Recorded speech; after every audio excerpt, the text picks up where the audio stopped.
அந்த பஸ் ஸ்டாண்டால் அங்கே தனியார் மற்றும் சிடிபி பஸ் இரண்டுமே நிறுத்தப்படுவதால் மிகப்பெரிய ஒரு சன நெரிசல் வரைக்கும் அது ஒரு ஆடு மாடுகள் நாய்கள் படுத்திருக்கிற இடமாகத்தான் இருக்கிறது. யாழ் போதனா வைத்தியசாலைக்கு படுகிறது, டிசிசி மீட்டிங் கதைக்கப்படுகிறது. ஆனால் ஒன்றுமே நடப்பதில்லை.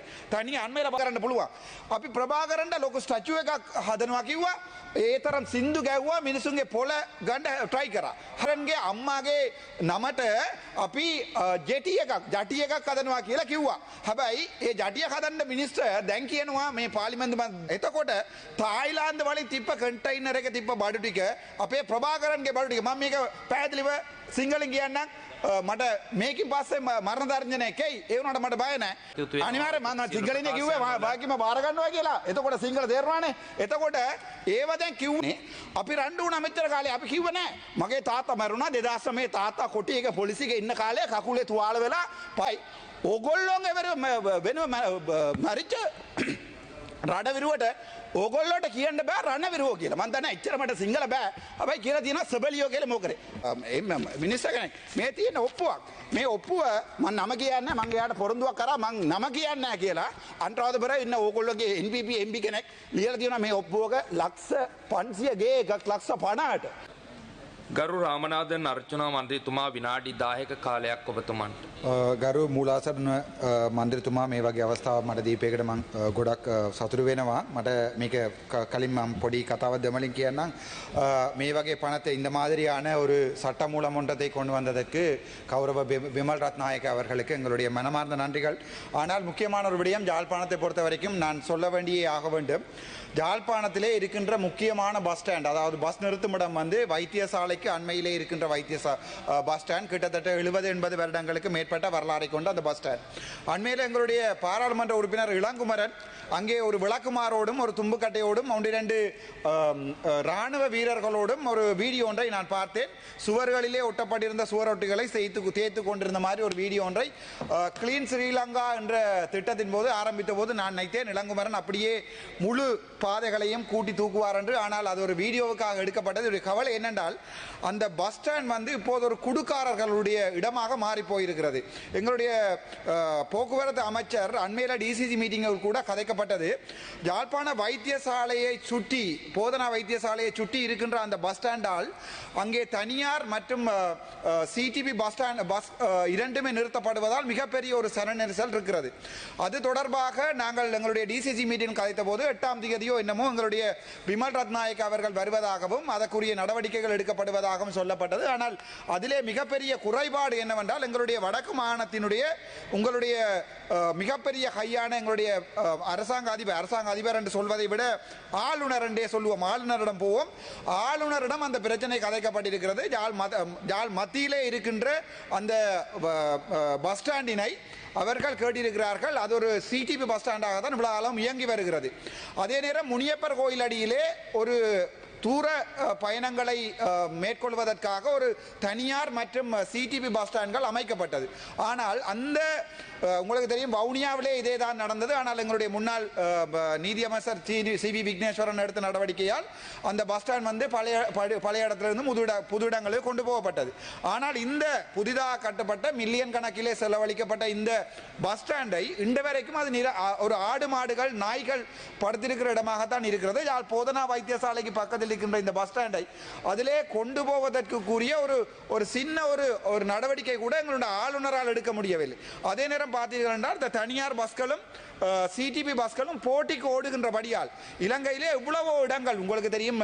நான் சொல்ல திரும்பவில்லை. அந்த அந்நியர் தினம் என்று கவுண்ட அந்த சம்பவத்தின் தொடக்கம் யாழ்ப்பாணத்திலே இவ்வாறு எக்கச்சக்கமான உதாரணத்துக்கு டிப்பரோட பஸ் அடிபடுகின்ற சந்தர்ப்பங்கள் யாழ்ப்பாணத்திலே வட மாகாணத்திலே நடக்கிறது. ஆனால் இந்த தனியார் போக்குவரத்து மற்றும் சிடிபி போக்குவரத்து இந்த ரெண்டையும் ஒரு கால அட்டவணைகள் கொண்டு வர தெரியாத அரசாங்கம். இவ்வளவு காலம் எங்களுடைய வடக்கு மாகாண ஆளுநர் இருக்கிறார், எங்களுடைய அமைச்சர் இருக்கிறார், எங்களுடைய சந்திரசேகரன் இருக்கிறார். டிசிசி மீட்டிங் நடத்தப்படுகிறது, டிசிசி மீட்டிங் கதைக்கப்படுகிறது. ஆனால் ஒன்றுமே நடப்பதில்லை. தனி அண்மையில் பார்த்தா எங்களுடைய ஸ்ரீதரன் அவர்களிடம் வாக்குகளுக்காக மட்டும் அந்த தனியார் பஸ் நிறுத்த நிறுவனர்கள் போய் கதைக்கின்ற போது அதை ஒரு வீடியோவாக போட்டிருக்கிறார்கள். ஏன் எங்களுடைய கௌரவ பாராளுமன்ற உறுப்பினர் ஸ்ரீதரன் அவர்களால் ஒரு வசனம் கூட இந்த பாராளுமன்ற இன்னும் அவர்கள் கதைக்கவில்லை. ஆனால் நான் அந்த வீடியோவை பார்த்தேன். அது ஒரு பெரிய பிரச்சனை. ஏனென்றால் அங்கே தனியார் பஸ்களும் அதே நேரம் இந்த சிடிபி பஸ்களும் போட்டிக்கு ஓடுகின்ற சந்தர்ப்பத்திலே குழந்தை பிள்ளைகள் உட்பட ஒரு பெரிய ஒரு அனர்த்தங்கள் அதாவது ஆக்சிடென்ட் ஏற்பட்டு அனர்த்தங்கள் நிகழ்வதற்குரிய சாத்தியக்கூறி இருக்கிறது. ஆனால் எங்களுடைய அமைச்சர் உட்பட யாரையுமே வடக்கிலே கவனம் எடுப்பதில்லை. මම සිංහලෙන් කියන්න කැමති. අපි ওই ඡන්ද කාලේ අවිල්ලා අපේ උතුරේ ඉන්න මිනිසුන්ට අපි කිව්වා ප්‍රභාකරන්ගේ ස්ටැචු එකක් හදනවා කියලා. එතරම් අපි සින්දු ගැව්වා මේ ප්‍රභාකරන් දෙයියෝ කියලා NPP එකේ JVP එකේ අප සින්දුව මං ගා තියෙන ඕන මට ටේබල් කරන්න පුළුවන්. අපි ප්‍රභාකරන්ට ලොකු ස්ටැචු එකක් හදනවා කිව්වා. ඒ තරම් සින්දු ගැව්වා මිනිසුන්ගේ පොළ ගන්න try කරා. හැබැයි එච්චර කරපු තද දාන්න එපා. ආරයි ප්‍රභාකරන්ගේ අම්මාගේ නමට අපි ජටි එකක් හදනවා කියලා කිව්වා. හැබැයි ඒ ජටිය හදන්න මිනිස්සු දැන් කියනවා මේ පාර්ලිමේන්තුව මම දැක්කා. එයාට ඒක අදාළ නැලු. එයා කිව්ව නැලු ඒව එකක් සින්දු එකක්. NPP ගේ ලොගෝ එකක් දාලා එතරම් බොරුව කිව්වා. මට සමහර දේවල් මේක කියන්න කැමැති. දැන් සමහර මම කියන මාස 3-4කට කලින් කන්ටේනර්ස් 300 ගාණක් කියලා කතාවක් ආවා. හැබැයි මේක කියලා මං කිව්වොත් එම මට වෙඩි වදිනවා මට ආරක්ෂාව දීලා නැහැ. හැබැයි මට මේක කියන්න කැමැති. මේගොල්ලෝ ඡන්ද ඉල්ලන්න කලින් ජර්මනි වලින් ගිහිල්ලා තිබ්බා අපේ ප්‍රෙසිඩන්ට් ගිහිල්ලා තිබ්බා ජර්මනි එක අපේ ඩයස්පෝරා එක හම්බුණා. ඩයස්පෝරා එක හම්බෙලා යම්කිසි ඒ කියන්නේ ඒගොල්ලන්ට කරන්න පුළුවන් කියලා මේ රටේ කරන්න බැරි දේවල් අපිට පොරොන්දුවක් දුන්නා එහෙම කරනවා කියලා. එතකොට තායිලාන්ත වලින් තිබ්බ කන්ටේනර් එක තිබ්බ බඩු ටික අපේ ප්‍රභාකරන්ගේ බඩු ටික මම මේක පැහැදිලිව සිංහලෙන් කියන්නම්. මට මේකින් පස්සේ මරණ තර්ජනයක් එයි. ඒ වුණාට මට බය නැහැ. තායිලාන්ත වලින් ඉතුරු වෙලා අපි 2009ට කලින් ප්‍රභාකරන් ගෙන්නන්න try කරපු බඩු තායිලාන්ත වල ඉතුරු වෙලා ඒකේ කේපි කුමරන් පත්මනන අරහා දැනට ඒගොල්ලෝ ඒ කන්ටේනර් එකේ මෙහාට ගෙනලා තියෙනවා කියලා මිනිස්සු කතා වෙනවා. මටත් මගේ ඩයස්පෝරා එකකින් කතා කරලා කිව්වා ජර්මනි වල ඒ බඩු ටික අන්තිමට ඉතුරු වෙච්ච ආයුධ ටික ගිනියාවි ටික ඒ කන්ටේනර් එකට දාලා තමයි මේ ළඟදී ගෙනලා තියෙනවා කියලා. හැබැයි මට මේක ඔප්පු කරන්න බෑ. කිව්වා වගකීමෙන් කියන්නේ ගොඩක් වගකීමෙන් කියන්නේ.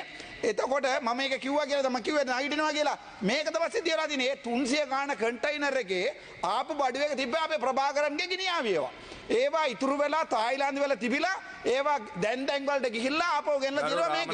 හැබැයි එහෙම කියලා ඔබතුමා ප්‍රකාශ ඔබ වගකීම් බාරගත යුතුයි. අනිවාර්යයෙන් මම සිංහලෙන් කිව්වේ වගකීම බාර ගන්නවා කියලා. එතකොට සිංහල තේරෙනවානේ. එතකොට ඒව දැන් කිව්වා කියලා මට දැන් මාව පාර්ලිමේන්තු මන්ත්‍රීකමක් අයින් කරන්න කියලා ඔය ඉන්න ආණ්ඩුවේ නඩුවක් දාලා දිනවා. මම ඒක කිව්වානේ. දැන් ජූනි 26 වෙනිදා මගේ නඩුව තියෙනවා. මට මම මේ තව එකක් කියලා මේ පාර්ලිමේන්තුවෙ ඉන්න ඉවත්ලා යන්නම්. ඒක අහන්න. මාව සෙප්තැම්බර් මාසේ 26 වෙනිදා මිනිස්සු ඒකේ අයින් වෙලා ලියුමක් ගාලා තිබ්බා පාලිතමයි පාලා කලින් හිටපු ලේකම්තුමා. හැබැයි ඊට පස්සේ මේ NPP එකෙම ගිහලා නඩුවක් දැම්මා මම ડોක්ටර් වෙලා ඉන්නකොට නොමිනේෂන් එකක් දැම්මා කියලා. ඒ නඩුව දැන් කෝට් ඔෆ් අපීල් එක යනවා.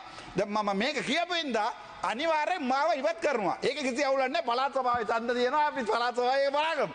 හැබැයි වෙලා තියෙන්නේ මේකයි. දැන් කවුරු හරි කොන්දපණ තියාගෙන ඇත්ත කියනවා නම් අපිට කැමති. අපි කියන්නේ දැන් අපි සිංහල ජනතාවට කියන්නේ අපි රණ්ඩු වුණා මෙච්චර කාලේ අපි කිව්ව නෑ. මගේ තාත්තා මැරුණා 2009 තාත්තා කොටි එක පොලිසියේ ඉන්න කාලේ කකුලේ තුවාල වෙලා පදවිය හොස්පිටල් එකට ගෙනලා තාත්තාව එතනින් මරලා තියෙනවා. අරගෙන ගිහිල්ලා කෑලි කපලා තියෙනවා. හැබැයි එතරම් ඉඳන් මං කියන්නේ මොකද්ද?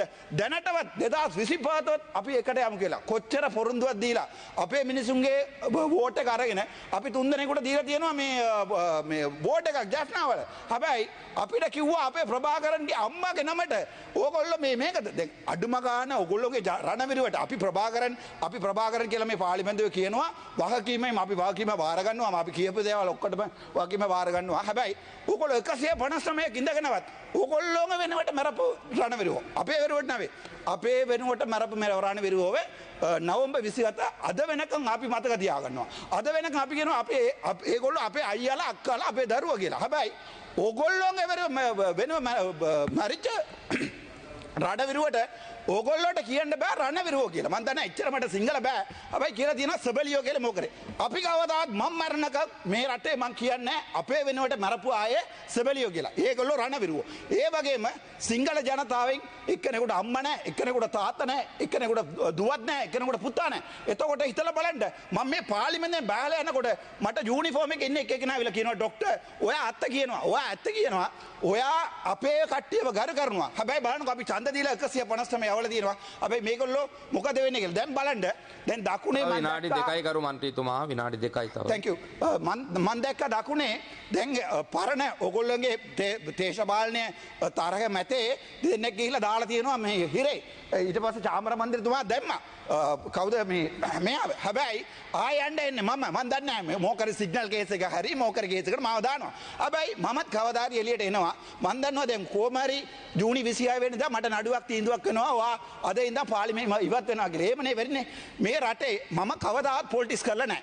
මම කවදාවත් අවුරුදු 39ක් මම වෝට් කරලා නැහැ මේ රටේ. මට විශ්වාසයක් නැතුව ගියා.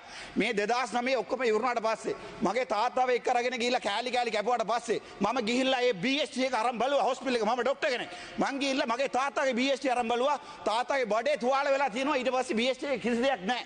එතකොට මම දැක්කා තාත්තාට බඩේ තුවාල වෙලා තියෙනවා. කකුල ඇම්පියුටේට් කරලා තියෙනවා. තාත්තා නැහැ. මගේ තාත්තා නැහැ. එතකොට මගේ කොච්චර පපුව රිදෙනවා කියලා කියන්නකෝ. ඒ නිසා තමයි මේ පාර්ලිමේන්තුව ඇවිල්ලා අපි කියන්නේ. මේකයි වෙලා තියෙන්නේ. දැන් මේ ඕගොල්ලෝගේ ජනාධිපතිතුමා ආයෙ යනවා ජර්මනි වලට. මම පින්දූර පවා ඕන පෙන්නන්න බට පුළුවන්. මට නඩුවක් දාන්න මේ මගේ මේ ස්පෙෂල් මොකුත් එපා නඩුවක් දාන්න මම මඩුවෙන් ඇවිල්ලා පෙන්නන්නම්. මට කොට්ටි එක ඩයස්පෝරා එකේ ජර්මනි ඉන්න ලොකා මට කිව්වා. ඕගොල්ලෝගේ ජනාධිපතිතුමා ඇවිල්ලා සහෝජෝ ඉල්ලුවා අපි සල්ලි දුන්නා කියලා. එතකොට මම ගත්ත සල්ලි මගේ ඩයස්පෝරා එකේ මම ගත්ත සල්ලි ටික මම කිව්වා. මගේ account එක BOC මගේ identity card number එක 86.18.32.95 ඕන්න ගිහලා බලන්න මට election එකට සල්ලි දාලා දෙනවා මගේ ඩයස්පෝරා. මෙහින් ගෙනලා දෙනවා මගේ ඩයස්පෝරා. ඕගොල්ලෝ කියන්න පුළුවන් දෙයක. ඕගොල්ලෝ ගිහිලා අරේ ගිහිලා අපේ මිනිස්සුන්ට කියන වෙන එකක්. ඊට පස්සේ අවිල පාර්ලිමේන්තුව ගහන්නේ වෙන එකක්. මේක නම් මං හිතන්නේ සිංගල ජනතාව චුට්ටක් හිතන්න ඕනේ. අපිත් ගියොත් මේ පාර්ලිමේන්තුවේ ආයේ මෙහාට කතා කරනවා එක්ක කැන්ඩි මඩ ගිහලා ලස්සනට කතා කරනවා. ඕගොල්ලොත් අපි ලස්සනට කතා කරනවා අපිත් ලස්සනට කතා කරනවා. හැබැයි මේම දැන් බලන්නකෝ ලස්සනද කවුද? අවසන් කරන්න. වසන්ත මට විනා තප්පර 20ක් දෙන්න. වසන්ත මිනිස්සු කෙනෙක් මේ තියෙන ඔප්පුවක්. මේ ඔප්පුව මම නම කියන්නේ මං එයාට පොරොන්දුවක් කරා මං නම කියන්නේ නැහැ කියලා අන්තරාධපුර ඉන්න ඕගොල්ලෝගේ NPP MP කෙනෙක් ලියලා තියෙනවා මේ ඔප්පුවක ලක්ෂ 500 ගේ එකක් ලක්ෂ 50ට හරිද එතකොට මේ කවුද වසන්ත හැමදෙම හැමදාම රාට වොෂ් එකක් දාන්න යනවා මං ගා වීඩියෝ එකක් තියෙනවා රාට ගිහිල්ලා උදේ එනකොට ලයිට් එක ඕෆ් කරන්නේ නැහැ මම කෝට්ස් එක අන්තරාධපුර කෝට්ස් එකට ගිහලා එනකොම මම දැක්කා ගේ එක ලස්සන ගේ එක තට්ටු දෙකක් ගේ එක පර්ච් 16යි ලක්ෂ 50ට ගන්න පුළුවන්ද මේ රටේ දැන් එක එකනාව අරන් දානවා මේ පැත්ත අරන් දානවා අර අනිත් පැත්තේ මේ පැත්තට අරන් දානවා දැන් අවසන් කරන්න කරු මන්ත්‍රීතුමා අපරදාය මේකෙන් මැද අහුවලා අපි දමලා මිනිස්සු අපිට ඇත්ත කියන්නත් බෑ ඇත්ත කිව්වොත් කේසනවා ඇත්ත කිව්වොත් නඩුව දානවා හිරේ දානවා නැත්තම් අපේ ආරක්ෂාව අයින් කරනවා මොකද මේක වෙලා තියෙන්නේ මම නම් හිතන්නේ මේකෙන් පස්සේ මට කතා කරන්න අවස්ථාවක් හම්බෙන්නේ නැහැ හැබැයි මේක තමයි ඇත්ත මේ රටේ ඇත්ත එක කියලා යන්න කැමතියි thank you